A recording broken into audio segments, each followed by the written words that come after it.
Assalamualaikum. My task is to explain the histopathological features of trichoepithelioma. Trichoepithelioma is a benign hair jump tumor.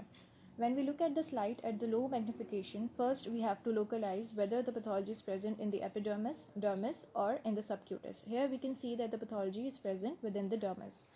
We can appreciate the presence of multiple lobules of basaloid cells which are present in the superficial dermis and into the mid-dermis.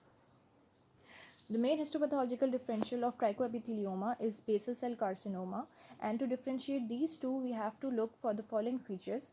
Number 1, epidermal connection. Number 2, clefting. Number 3, peripheral palisade.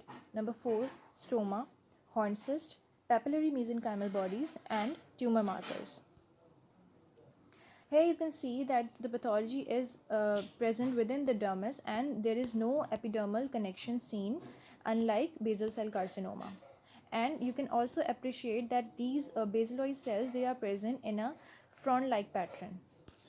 The green arrow shows the presence of stroma surrounding these basaloid cells.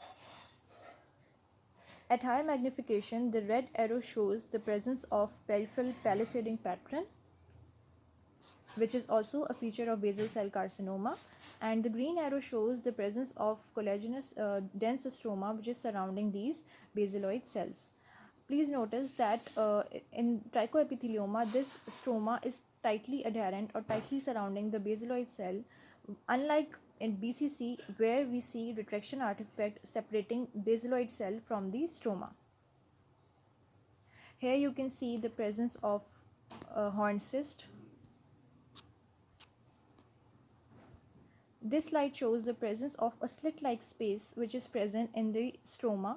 This is known as clefting. Clefting can be present in trichoepithelioma, but retraction artifacts are not feature of trichoepithelioma, unlike BCC.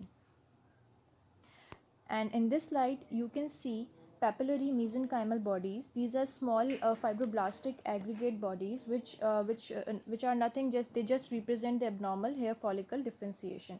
But when they are present, they are highly suggestive of trichoepithelioma. Other than these histopathological features, there are some other tumor markers which are more suggestive of trichoepithelioma as compared to BCC. These include podoplanal D240, BCL2, and cytokeratin 15 and 20. Thank you.